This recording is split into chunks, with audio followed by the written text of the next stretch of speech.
ఇప్పుడు రాష్ట్ర ప్రజలను కంటి మీద కునుకు లేకుండా చేస్తున్నటువంటి అంశం ఆంధ్రప్రదేశ్లో ప్రవేశపెట్టబోతున్నటువంటి ల్యాండ్ టైటిలింగ్ యాక్ట్. గత కొద్ది రోజులుగా తీవ్ర భయాందోళనకు గురి చేస్తున్నటువంటి ఈ యాక్ట్ గురించి ప్రజలందరూ కూడా అప్రమత్తం కావాల్సిన అవసరం ఉంది. ఒక రకంగా చెప్పాలి అంటే మరొక్కసారి జగన్మోహన్ రెడ్డి గెలిస్తే బహుశా తన తొలి సంతకం ఈ ల్యాండ్ టైటిలింగ్ యాక్ట్ని పూర్తి స్థాయిలో ఇంప్లిమెంట్ చేయటం పైనే అయి ఉంటుందనేది అందరి వాదన. కాదు అని కూడా కొట్టిపడేయలేం. ఎందుకనంటే ఇది ఒక ప్రీ ప్లానుడ్గా జరుగుతున్నటువంటి కుట్ర. ల్యాండ్ టైటిలింగ్ యాక్ట్ తీసుకురావటానికంటే ముందే జగన్మోహన్ రెడ్డి రీసర్వేల పేరుతో రికార్డులు మొత్తాన్ని కూడా మార్చేసి ఇప్పటికే సర్వేల పేరుతో ఉన్న స్థలాన్ని కుదించేసి తన బొమ్మ ఉన్నటువంటి సర్వేరాలను వేసుకోవడమే కాకుండా పాసు పుస్తకాల మీద కూడా తన ఫోటోనే ముద్ర వేసుకుని ఈ రోజు ప్రజలకు ఇవ్వడం జరిగింది.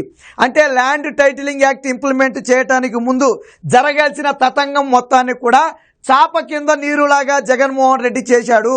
అసలు రాష్ట్రంలో ఎవరూ కోరకపోయినా భూ సర్వే జగన్మోహన్ రెడ్డి ఎందుకు చేశాడు అంటే తన మనసులో ఈ ల్యాండ్ టైటిలింగ్ యాక్ట్ మనసులో ఉంది కాబట్టి దానికి ముందే తన పనులు మొత్తాన్ని కూడా పూర్తి చేశాడు. ఇప్పుడు ఆల్రెడీ 2023లో హడావిడిగా దీన్ని అమల్లోకి తెచ్చే ప్రయత్నం చేశారు. అయితే పూర్తి స్థాయిలో ఎందుకు అమలు చేయలేదు ఇంకా అంటే ఇక్కడ ఒక పక్క ఎన్నికలు ఉన్న నేపథ్యంలో ఇది ప్రజల్లో భయాందోళన కలిగిస్తే మొదటికే మోసం వస్తుందనే ఉద్దేశంతో అమలు చేయలేదు. కానీ జగన్మోహన్ రెడ్డి 2024లో గెలిచిన మరుక్షణం మొట్టమొదటిగా అమలు చేయబోయేది ల్యాండ్ టైటిలింగ్ యాక్టే. సింపుల్గా చెప్తాను, అర్థం కాని వాళ్ళకు కూడా అర్థమయ్యే విధంగా చెప్పే ప్రయత్నం చేద్దాం.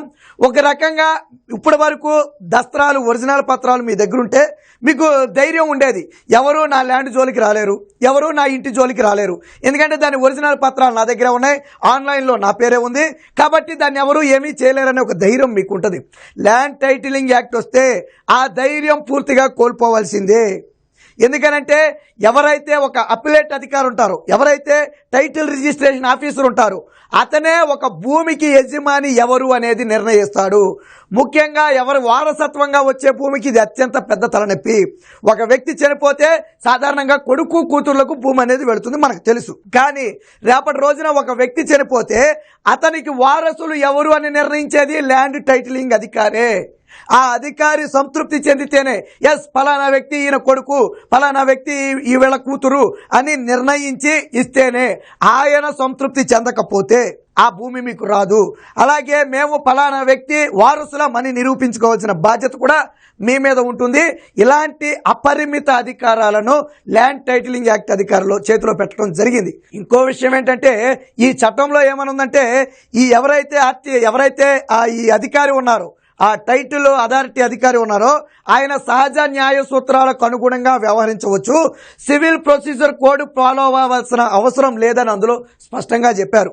అంటే సివిల్ ప్రొసీజర్ కోడ్ అమలు చేయకుండా సహజ న్యాయ సూత్రాలు అంటే తన పరిజ్ఞానాన్ని ఉపయోగించి ఏది న్యాయం, ఏది ధర్మం, ఏది తప్పు, ఏది ఒప్పు అని నిర్ణయించే అధికారం ఆ వ్యక్తికి ఉంది.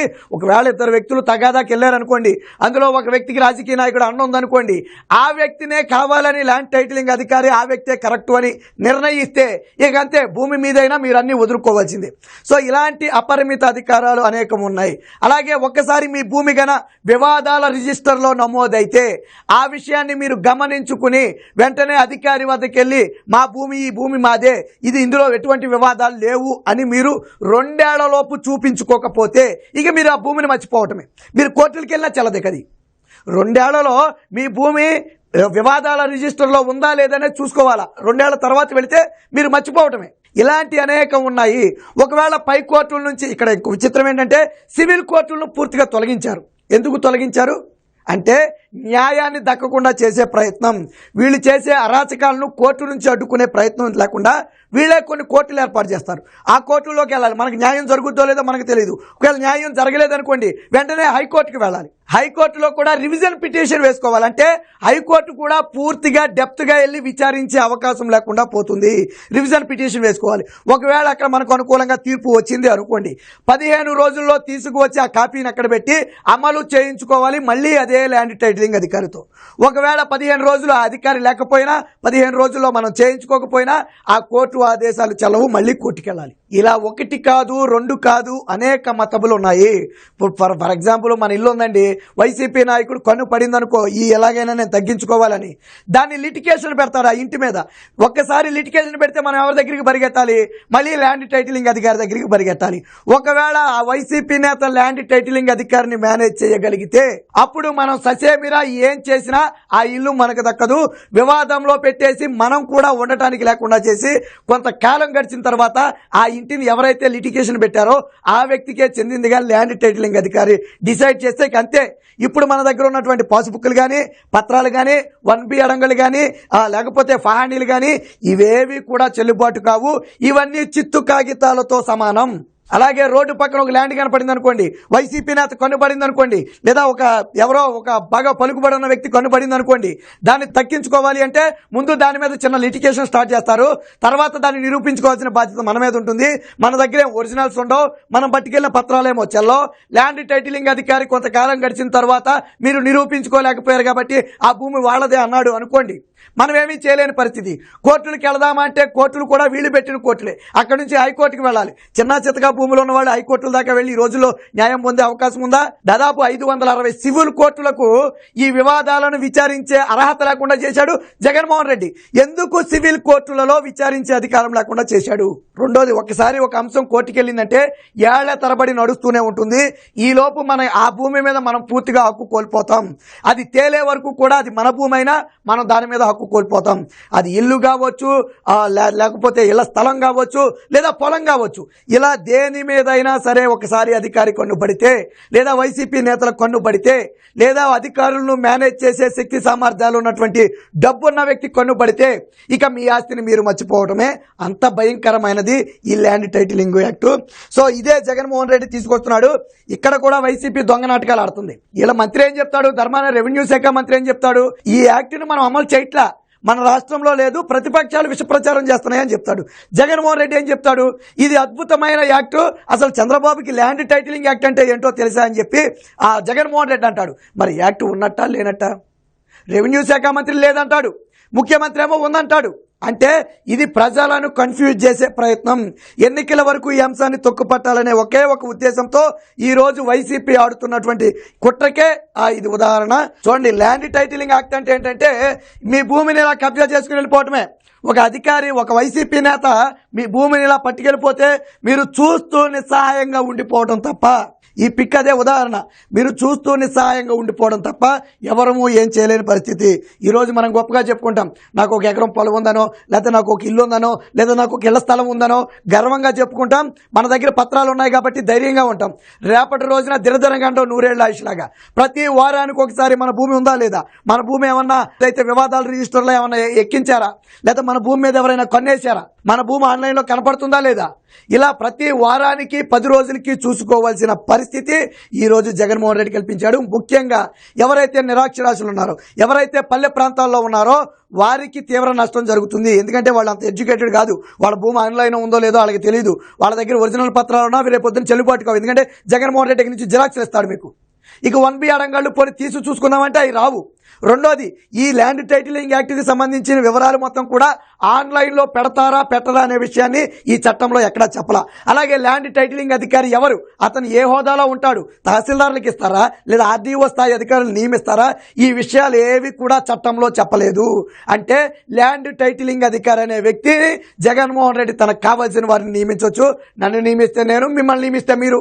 ఎందుకంటే ఈ చట్టంలో దానికి సంబంధించిన ఏమీ రాయలేదు కాబట్టి అంత భయానకం. రేపటి రోజున ల్యాండ్ టైటిలింగ్ కనుక వస్తే అది భూమి అయితే భూమి, ఇల్లు అయితే ఇల్లు, ఈ విధంగా కబ్జా చేయటమే. ల్యాండ్ టైటిలింగ్ యాక్ట్తో మీ ఆస్తులు హాంఫాట్, ఇది 100కు 200% నిజమే.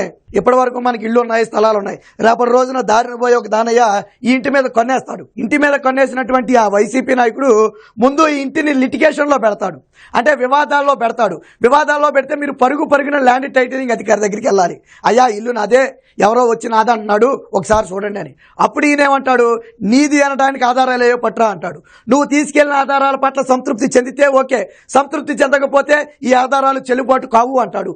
అలాగే 1-2 ఏళ్లు గడిచిన తర్వాత తర్వాత కూడా నువ్వు దాన్ని నిరూపించుకోలేకపోతే 2 ఏళ్ల సమయం ఉంటుంది. ఈ 2 ఏళ్లలో నువ్వు నిరూపించుకోలేకపోతే ఎవరైతే లిటిగేషన్ పెట్టాడో ఆ వ్యక్తికే ఆ ఇల్లు చెందుతుంది అని ల్యాండ్ టైటిలింగ్ అధికారి సంతృప్తి చెందుతూ ఒక సంతకం చేస్తే ఇక నువ్వు ఆ ఇల్లును మర్చిపోవడమే. అదే విషయంగా ల్యాండ్ అయినా అంతే. నీకు ఒక ల్యాండ్ ఉంటుంది, ఎవరో నేత కొనబడుతుంది, దీన్ని వెంటనే లిటిగేషన్లో పెడతారు. నువ్వు నాది అని నిరూపించుకోవాలా. నువ్వు కోర్టుకి వెళ్తావో, సుప్రీంకోర్టుకి వెళ్తావో, హైకోర్టుకి వెళ్తావో, నాది అని నువ్వు ఆధారాలతో నిరూపించుకోవాలా. నిరూపించుకోని పక్షంలో లిటిగేషన్లో ఎక్కించిన రోజు నుంచి 2 ఏళ్ల సమయం తరువాత ఇక నువ్వు ఆ భూమిని మర్చిపోవటమే. ఎవరైతే దీని మీద పుల్ల పెట్టారో ఆ వ్యక్తికి ఆ భూమి చెందుతుంది. అంటే జగన్మోహన్ రెడ్డి అధికారంలో నుంచి 2024లో గెలిస్తే 29 వరకు కూడా 2 ఏళ్ళు అంటే అది 5 ఏళ్ల కాలం. మొదట్లో ఆ జగన్మోహన్ రెడ్డి అధికారంలోకి రాగానే పుల్లలు వేయటం మొదలు పెడితే 2 ఏళ్ల తర్వాత మీ ఆస్తులన్నీ వాళ్ళ చేతిలోకి వెళ్ళిపోతాయి. ఎందుకంటే నిరూపించుకోవడానికైనా సరే అధికారి ఎవరు? వాళ్ళకి చెందిన అధికారి. ఆయన సంతృప్తి చెందుతాడో లేదో మనకు తెలియదు. సో ఈ విధంగా ల్యాండ్ టైటిలింగ్ యాక్ట్ అనేది అత్యంత ప్రమాదకరంగా మారింది. ఇళ్లకు మన ఇంట్లో ఇదివరకు మనం బయటికి వెళ్తే బంగారం ఇంట్లో పెట్టినా లేదా డబ్బు ఇంట్లో పెట్టినా భయంగా ఉంటుంది, ఎవరైనా దొంగలు దొబ్బేస్తారేమోనని. ఇప్పుడు అంతకంటే భయంగా గడపాల్సిన పరిస్థితి. ఇప్పటి వరకు మీరు బంగారం డబ్బుల గురించే బాధపడ్డారు, కానీ ఇప్పటి నుంచి మా ఇల్లు దొబ్బేస్తారేమో, మా ఆస్తి దొబ్బేస్తారేమో, కబ్జా చేస్తారేమోనని అనుక్షణం భయపడుతూ బ్రతకాల్సిన పరిస్థితి ఈ ల్యాండ్ టైటిలింగ్ యాక్ట్ మీద రాబోతుంది. కాబట్టి ప్రజలు అప్రమత్తం కావాలి. Jaganmohan Reddy land titling act అమలు చేయడానికి ముందే సర్వేల పేరుతో భూములను కుదించాడు. ఇప్పటికే అనేక వ్యక్తులు మా భూమిలో వ్యత్యాసాలు తేడా వచ్చాయని మళ్ళీ తిరిగి అధికారుల దగ్గరకు పరుగులు పెడుతున్నారు. ఇచ్చిన పాసు పుస్తకాల మీద తన ఫోటో వేశాడు, సర్వే రాళ్ల మీద తన ఫోటో వేశాడు. తన అధికారుల ద్వారానే పూర్తిగా సర్వే చేయించి ఎక్కడ ఖాళీ భూములు ఉన్నాయి, ఎక్కడ ప్రభుత్వ భూములు ఉన్నాయి, ఎక్కడ విలువైన భూములు ఉన్నాయి, ఎంత భూమి లిటిగేషన్లో ఉంది, ఎంత భూమి వివాదాల్లో ఉంది, ఇలా అన్ని అంశాలను జగన్మోహన్ రెడ్డి దగ్గర పెట్టుకున్నాడు. కాబట్టి వన్స్ ఈ యాక్ట్ అమలు అయితే తన దగ్గరున్న సమాచారాన్ని అడ్డం పెట్టుకుని విచ్చలవిడిగా ప్రజల ఆస్తి మొత్తాన్ని కూడా కాజేస్తాడు. ఇంకొక విషయం ఏంటంటే ఒరిజినల్ పత్రాలన్నీ జగన్మోహన్ రెడ్డి దగ్గరే ఉంటాయి. రేపటి నుంచి జిరాక్స్లు ఇస్తారు మీకు. నేను ఒక ఇల్లు కొనుక్కున్నానండి, లేదా ఒక స్థలం కొనుక్కున్నా, నాకు యాక్చువల్ అయితే డాక్యుమెంట్స్ రావాలి, ఒరిజినల్ డాక్యుమెంట్స్. అవి ఎవరి దగ్గర ఉంటే వాళ్ళదే ఆస్తి అన్నట్టు, ఎవరి పేరు మీద ఉంటే వాళ్ళదే ఆస్తి. రేపటి రోజున అవేమి ఉండదు, జిరాక్స్ మన మొహాన్ని కొడతారు. ఇక అంతే. అప్పుడు ఏం చేస్తారు? మన ఒరిజినల్స్ ఎవరి దగ్గర ఉంటే జగన్మోహన్ రెడ్డికి చెందినటువంటి ఒక ప్రైవేట్ కంపెనీ చేతిలో ఉంటాయి. అప్పుడు ఏం చేస్తాడు? జగన్మోహన్ రెడ్డికి ఒక 50,000 కోట్లు అప్పు అయిందనుకో, ఒక జిల్లాలోని కొంత భూమిని తీసుకెళ్లి ఆ ఒరిజినల్స్ అన్ని తీసుకెళ్లి అక్కడ పడేసి తాకట్టు పెట్టి అప్పు తెచ్చుకుంటాడు. ఇంకా అప్పు అయిందనుకోండి, ఇంకో కొంత భూమి తీసుకెళ్లి తాకట్టు పెట్టి అప్పు తెచ్చుకుంటాడు. అంటే మీ భూమి మీద, మీ ఆస్తుల మీద జగన్మోహన్ రెడ్డి అప్పు తెచ్చుకుంటాడు. మరి అప్పు ఎవరు కట్టాలి? మీరు కడతారా, జగన్మోహన్ రెడ్డి కడతాడా? ఎవరు కట్టాలి అప్పుని? భూమి మీది, ఆస్తులు మీయి, పత్రాలు మీయి, కానీ అప్పు మాత్రం జగన్మోహన్ రెడ్డి తెచ్చుకున్నాడు. వాస్తవానికి మన పత్రాలు మన దగ్గర ఉంటే మనం బ్యాంకులో పెట్టుకుని మనకు అవసరమైనప్పుడు తెచ్చుకుంటాం, మళ్ళీ కట్టుకుంటాం. ఇక్కడ దరిద్రం ఏంటంటే జగన్మోహన్ రెడ్డి అప్పు తెచ్చిన సంగతి కూడా మీకు తెలియదు. జగన్మోహన్ రెడ్డి మీ పత్రాలను పెట్టి ఒక 1000 కోట్లో 1,00,000 కోట్లో తెచ్చాడన్న విషయం మీకు కూడా తెలియదు. రేపు నోటీసులు వస్తే అప్పుడు మీకు వస్తాయి. దాని తాలూకా యజమాని ఎవరు? వాళ్ళకు నోటీసులు వస్తాయి. బాబు ఇదిగో ఇంత అప్పు ఉంది మీ మీద, కడతారా, స్వాధీనం చేసుకోమంటారా? బెత్తరపోయి చూడటం తప్ప మనం చేసేది ఏమి ఉండదు. ఎందుకంటే అది రూపాయి కట్టడానికి 1,000 కోట్లు 1,00,000 కోట్లు అప్పు ఉంటుంది. ఇలాంటి అనేక ప్రమాదాలు ఈ ల్యాండ్ టైటిలింగ్ యాక్ట్లో ఉన్నాయి. కాబట్టి ప్రజలు అప్రమత్తంగా ఉండాలి. ల్యాండ్ టైటిలింగ్ యాక్ట్ తీసుకురావటం అంటే మీ భూమిని అధికారులు, వైసీపీ నేతలు కబ్జా చేయటమే. అత్యంత భయంకరమైనటువంటి ఈ ల్యాండ్ టైటిలింగ్ యాక్ట్ అమలుకు జగన్మోహన్ రెడ్డి సన్నాహాలు మొదలుపెట్టాడు. ఎన్నికల ముందు డ్యామేజ్ జరగకూడదని తొక్కిపట్టే ప్రయత్నం చేస్తున్నాడు. జగన్మోహన్ రెడ్డి నోటితోనే ఇది అద్భుతమైన యాక్టు అన్నాడు. అంటే ఎంత భయంకరమైన యాక్టో మీరే అర్థం చేసుకోండి. జగన్మోహన్ రెడ్డికి తాకట్టు పెట్టడానికి ఏమీ లేవు. మీ భూములు తప్ప ప్రభుత్వ ఆస్తులు తాకట్టు పెట్టేశాడు, ప్రభుత్వ భవనాలు తాకట్టు పెట్టేశాడు, కొండలు గుట్టలు ఉంటే తాకట్టు పెట్టేశాడు, మద్యం బాబుల్ని తాకట్టు పెట్టేశాడు. కాబట్టి ఇంకా తాకట్టు పెట్టడానికి ఏమీ లేదు. మీ ఆస్తులు మిగిలాయి, మన ఆస్తులు మాత్రమే మిగిలాయి. కాబట్టి వాటిని కూడా తాకట్టు పెట్టడానికే ఒరిజినల్ పత్రాలని తన దగ్గర పెట్టుకునే ప్రయత్నం చేస్తున్నాడు. కాబట్టి ల్యాండ్ టైటిలింగ్ యాక్ట్ అనేది అత్యంత తీవ్రమైనటువంటి యాక్టు. దీన్ని గన మనం ఆదిలోనే అడ్డుకోకపోతే, ఏదో సినిమాల్లో చూసేవాళ్ళం, ఏదో రౌడీలు కబ్జాలు చేయడం మన సినిమాల్లో చూసాం, లేదా అధికారులను బెదిరించి లాక్కోవడం చూసాం. అది సినిమాల్లోనే. ఇప్పుడు రియల్గా జరగబోయేది రేపు 100కు 200% అదే. సినిమాల్లో ఏదైతే మీరు చూశారో అదే రేపు ఆంధ్రప్రదేశ్లో జరగబోతుంది. జగన్మోహన్ రెడ్డి గెలిచిన మరుక్షణం నుంచి మన కళ్ళ ముందే మన ఆస్తులు మనకి తెలియకుండా వేరొకరు వశమైపోతాయి. మీరు లబోదిబో అన్నా ఉండదు, గోల పెట్టినా ఉండదు, ఏం చేసినా ఇక మీ ఆస్తులు మీవి కావు. సినిమాని తలపించే స్థాయిలో జగన్మోహన్ రెడ్డి రేపు పొద్దున కబ్జా చేయడానికి పక్కా ప్లాన్ సిద్ధం చేశాడు. కాబట్టి ప్రజలందరూ కూడా అప్రమత్తంగా ఉండి జగన్మోహన్ రెడ్డిని గద్దె దించడమే దీనికి నివారణ. చంద్రబాబు గారు గెలిచిన మరుక్షణం తన 2వ సంతకాన్ని ఈ భూ యాజమాన్య హక్కు ఏదైతే ఉందో దాని రద్దు మీదే పెడతాను, ఈ ల్యాండ్ టైటిలింగ్ యాక్ట్ రద్దు మీదే పెడతానని చెప్పి స్పష్టంగా చెప్పిన నేపథ్యంలో ఖచ్చితంగా మన భూముల కోసం, మన ఆస్తుల కోసం, మన పిల్లల భవిష్యత్తు కోసమైనా సరే మన కష్టార్జితంతో సంపాదించుకున్న సొమ్ము, మన తరతరాల నుంచి పిత్రార్జితంగా వస్తున్నటువంటి సొమ్ము, వారసత్వంగా వస్తున్నటువంటి ఆస్తి, దీన్ని కాపాడుకోవాలి అంటే జగన్మోహన్ రెడ్డిని 100కు 200% గద్దె దించాలి. ఏ మాత్రం నిర్లక్ష్యం చేసినా, వాళ్ళు ఇచ్చే 1000కో 2000కో ఆశపడినా, వాళ్ళు ఇచ్చే మద్యం సీసాకు ఆశపడినా రేపటి రోజున మీ ఆస్తులు మీకు కాకుండా పోతాయి. ఇందులో వైసీపీ కార్యకర్తలు కూడా బాధితులే. ఎవరికి ఇందులో చట్టం ఇది కాదు, మిమ్మల్ని కూడా ఇందులో నిండా ముంచేస్తారు. కాబట్టి ప్రజలందరూ కూడా గమనించాలి. ఈ ల్యాండ్ టైటిలింగ్ యాక్ట్ని అడ్డుకోవాలి అంటే తెలుగుదేశం పార్టీని గెలిపించాలి.